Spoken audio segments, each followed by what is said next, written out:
Welcome to today's Be Lovers Again relationship advice. Do you know what it means to be congruent?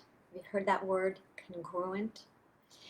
Being congruent within yourself and in your relationship is essential. I can't stress enough how important it is for a lot of reasons. You want what you say to be the same as what you mean. You want to do what you say and say what you mean. When you give your word, you want people to be able to rely on your word. In terms of your boundaries, you don't want people to push up against your boundaries and then collapse in on yourself, right? You want to really know what you stand for and stand for what you know and what you believe. And the way that you can do all of these things and more is to be congruent. Congruence requires that your thoughts, that your feelings, that your actions, and your beliefs all match. I'm going to say that again. That your thoughts, feelings, actions, and beliefs all match each other. All match each other.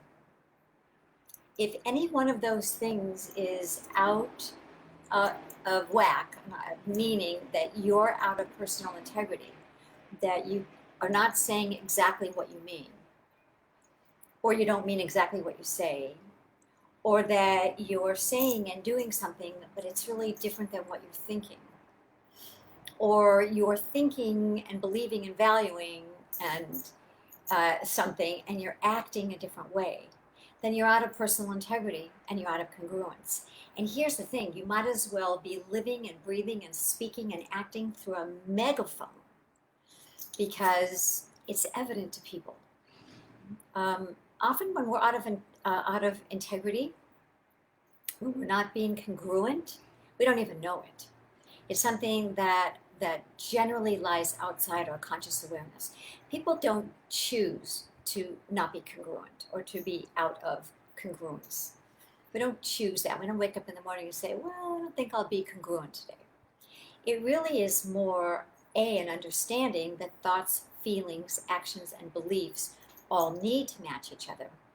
And then an awareness as we are going through our day that what we are thinking and believing and feeling and how we are acting all match. That takes an enormous amount of mindfulness, of intention, of observation, self-observation, and really committing to have our thoughts, feelings, actions, and beliefs all match each other. So take a little while this week. You might want to do a personal reflection. Sit for 5 or 6 minutes. That's all, not a long time. And say to yourself, am I congruent? Do my thoughts, feelings, actions, and beliefs all match? And you will tell yourself. That's the great thing about personal reflection. It's so powerful because as human beings, when we ask a question, we ask ourselves a question, we always get an answer. There are so many parts of self that will answer us, that will give us the insight if we are asking for it. So thoughts, feelings, actions, and beliefs all need to match. That's being in personal integrity, being congruent. You know, sometimes it helps to be in a relationship with somebody, with an outside person, with a third person who can really hold the space for you to explore some of this stuff, for you to experiment, try certain things, hold a container for you to step into and make new decisions, new choices for new behavior so you can get new results, so that you can grow personally and relationally. And if that's you, and if it feels like it might be good to have some support, to have some help, then email me at drjackie@drjackieblack.com or talk to drjackie.com and let's talk.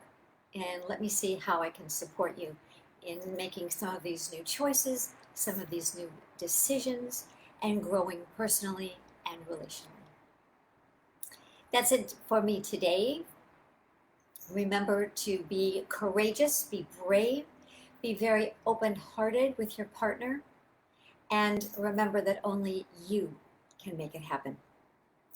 Bye-bye, everyone.